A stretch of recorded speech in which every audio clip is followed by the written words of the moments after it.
Hello, Harsten. Shaw and Leasan Akavsha and due a novel study againn, The Ice Sea Pirates. Fera hashinja leavig getepic.com. In Tjechkense, year me arif sheer capital in the leavig. Hashin give you blin me in 3U a Jew. Sea parrot soup. Sea parrot for supper. A long way out. A long way home. I guess the story of Hannah. Oh, what should I do? At the hashin brin me in a 3 capital in shin a Jew. Hashin a gobrachig in a skill in a hasho. Here truth. Vashin a againn roye. Vashin a againn differ etter samhlaidhean agus meataforan. In Jew maha hashin should give you againn canon samhlachgal. Or hashiv ma either shin in nisht nach shave. So a suringa canon samhlachgal anyachig. Agus an darna rút a dú, rút nach de rein sin a Beurla haast, bí sibhse a gobrachig samhlaidhean agus meataforan an Beurla a cruthaich. Is suringa samhlaidhean agus meataforan na Beurla a cruthaich. Sit daarút a sin a gobrachig a dú. Nis a rein sin samhlaidhean imig oer an ceanglaiche mar ha. Rein sin samhlaidhean tar gosonrich toshach classicoig, ach isam gyfer sin oer is a Beurla. Ach, geforsten nog, ha video is shamhla ag Frida Nilsson. So at the hash in the brin me een capital in maha, be sin a tokal en a do is shamhla ikisha. Kjash. So tashi himit parrot for supper. Nope, have should have found. Shay. Sea parrot for supper. Hold me in the cow. Kjash. So shit ag toshach capital a coat hit capital of ashu league as an Tjechkense. I guess I should duilleag kerrit sa tree. Ha me diach go so shachat diach the hit duilleag hashin gus an cainglaichean te ha tachast. I guess farvel Syrianish as a horse dèan ha ikisha. Frederick was not the kind of person anyone ignored, neither captains nor seamen. Of all the crew, he'd been on the ship longest. He was huge and beefy, the tallest man on board, and his beard reached his chest. I was very fond of him. He was kind and nice, and made sure I didn't have too much to do. He was forever asking if I needed a rest. Nor did I have to pick maggots out of bread. "It's more filling this way," he said, giving the crew bread with maggots still in it. I would sit and watch the white critters poking their heads out of the slices. They twist and wriggle blindly this way and that. Each time I saw one of the crew take a bite, everything went black for a moment. Frederick had a gun. He told me occasionally that he shot sea parrots. Sometimes the parrots would settle in the rigging to rest their wings, and Frederick would run for his gun. If he was lucky, he'd hit one and it would tumble down dead, landing on the deck with a satisfying thump. Sea parrots tasted good, and we both liked them. Well, who doesn't? So ag toshach aginn, hashin na feichim co-dhiù a ha bethe siri inist bord the pole star. Agus a hétrút a ha nochig sé in 4 jo charges a ha fas etterische etter siri agus Frederick. Ha Frederick meer valjoch. Maar hedi voor valloch nach he. Ha mi go tallich te yisha gevaleon. Or maar ha isaking. Hanjal na spionateren mare ille. Ieder jailore. Gajara ha grot mosoch. Fuse a hanitza gevalet gaburi och nach shave. So ha da geest jakem gavri regger stat ze hashin brin in draste. A karak ma join. Hietrut. Curson a ha Frederick ho karia. Ha chulle spionatar mara ille na ei. Curson a ha essen ho karia. Agus an darna geest.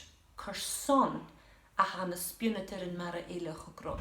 Ha jo overachke a ha dèan of kiel. Ha niet a dichgere gran kinie han.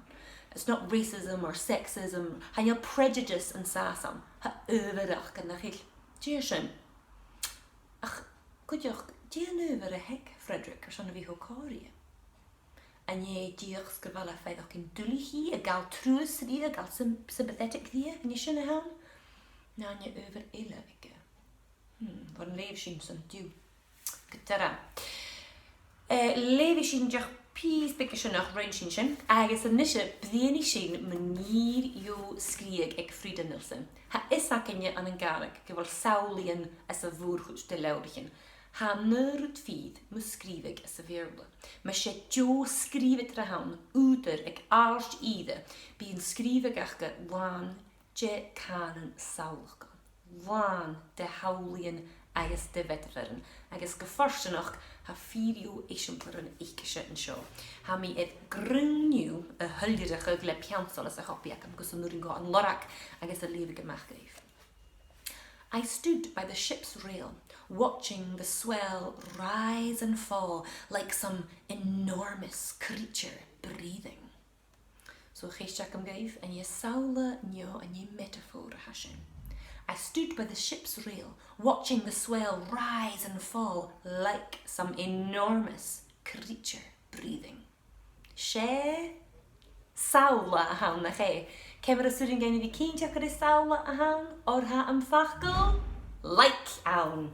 A sríb sin ma idir seo. Gléfa, duilleag cerit a cúig. Siad a fárs car hat a chórs ar a mítir vi duilleag, nar a bha na spúnatar an mar a ionnsachadh ar duilleag cerit a cúig.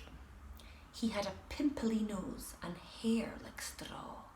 Jo hurriscal description a sin na ché. Is surin gain is jalla ba dhéanamh in a spúnatar mar a seo. He had a pimply nose and hair like straw. En je metafor na samhla a hasin. Sé samhla a haun. Cemar a surin gain vi cínteach, or ha am fachgal like am. Och, hasú scanneal a seo. Gedera, glúisi sin a dhorst, en nist a glúis a roos gona siamh capital, a long way out, a long way home. Lady me gaif diach a hit paragraph. A hanel nach gedera ach da hentens. Ach shall again go bhfuil an scríag ag Frida árstíide. Frederick didn't talk to me for the rest of that day. A cloud seemed to have settled on him, and his eyes looked like smooth grey pebbles washed up by the sea. Oh, da hentens agus da sìmplidh de canan samhlacha.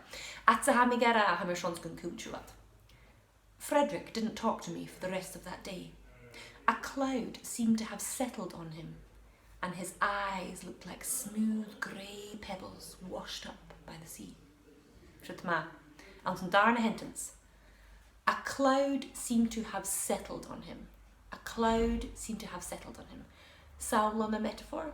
Sé meatafor a haun, or ha ishe a gra gyfel sco cheann. This is happening. Sé meatafor action. A cloud seemed to have settled on him, and his eyes looked like smooth grey pebbles washed up by the sea. His eyes looked like smooth grey pebbles washed up by the sea. Sin an darna sìmplidh. An darna en je meatafor na samhla a sin. Sé samhla a haun, or ha am fachgal like am. Magadídev. Fídva. Ha da sìmplidh ile duilleag cúgat sa hun. The waves were the very devil that night, splashing noisily against the hull. The waves were the very devil that night, splashing noisily against the hull.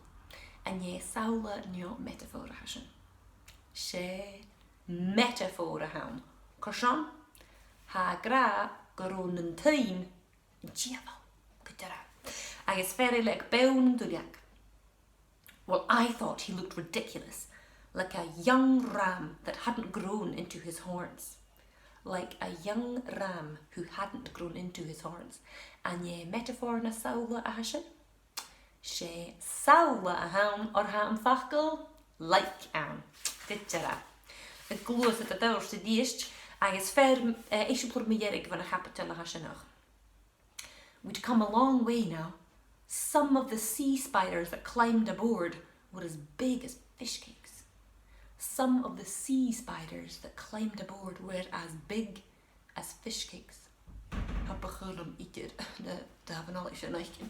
They were as big as fish cakes.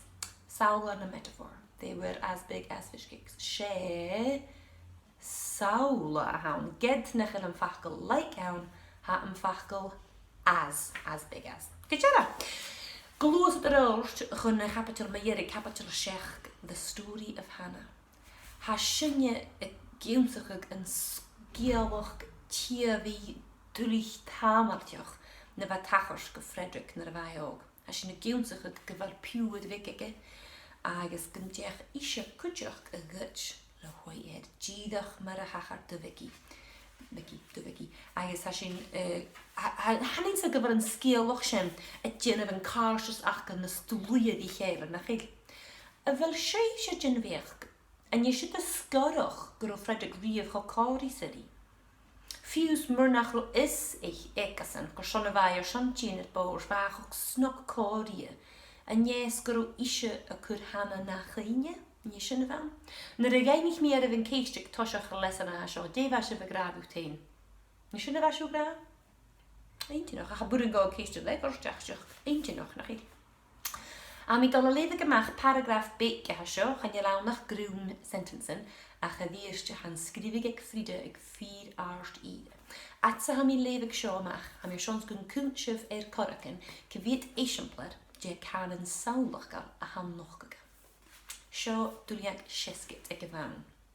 The blood ran from his body, Frederick said, and instead of blood, his veins and organs were filled with icy terror. Terror made its home in him. His stomach became a nest of fear that was still there now, although he was a grown man. Cyfiad de chúntsú, sé céir a lorach mise, and Jason seo ríist ach cála. The blood ran from his body, Frederick said, and instead of blood, his veins and organs were filled with icy terror. Terror made its home in him. His stomach became a nest of fear that was still there now, although he was a grown man. Co-dhiù, the blood ran from his body. Ha isaki na churing dogul rui. Hanel kasanik full. The blood ran from his body. Salva na mheatafor? She meataforan. The blood ran from his body.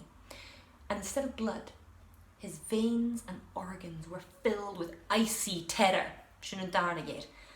Cham nuringa ar fichens na organs acne a vir in Leasan le ferrochinen. Agus go dead an ro have ik jay is asan. Sian darnageir. Leis darnageir sin a niese samhla nya meataforan. E virst she meataforan. Trisfer.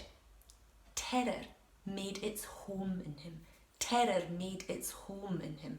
Cham nurin gan na nerach gyn ha sin gachu yen van natas bi. A dí sé personification ha sin na ché. Nise an je samhla na mheatafor ha sin a dírst. Tris metafor. Gleva agus an ferme jerig. His stomach became a nest of fear that was still there now. She stomach has to ham chan je net de gedach gyn in ham. So sin an cerafer agus sé metafor in a hunta úlag na ché. So le vi díach ar paragraaf big a bíd a gan hinach grunn de hentensen ha fride a seachtingein a nuringucht na suringucht vi kudisteach de canan samhlachgal fiúd an skrive gurich agus gotere sin a mis giri erfse I dhéanamh in dú. Ma chus mé leud an tuh ma hogus mé a bhil leist is suringa samhlaidhean agus meataforan na Beurla I chruthachadh gotere. Ma hasih son chilli a gáil go dú. Ha liksúlas ach sentence. Deach sentence go dhéanamh. Ach ounsan sentence a sin fé mi da shamhla a bhían. Fé mi samhla a bhían, fé mi mheatafor a bhían. Mar sin, ma sé sentence a ham, je dhéime sa bhían ceanglaiche. Ceanglaichean na Beurla. However, after that, meanwhile, suddenly, at the same time, ceanglaichean Beurla, hasú ma ora is againn nus tesin is smaothag man join sa Beurla. Ma sé da chilli a hasú a géirí againn dú, ha mir seans guntiensú da hentens, seach wat big na smóa, ach as an da hentens a hasin, gotere bí ceanglaiche nám ach táisiigh sibh cuideach le 4 oscailíonn. Agus ounsgach sentence bí shamhla de hawla agus de mheatafor.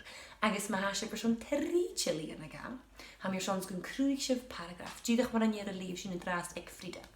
Gun bí sibhse an nósin cuidisteach imig fer grúm scribi, so stoch go big Coig shamhla de can samhla stoch go bigdeich shamhla hasin hain. Show an shamhla acamsa.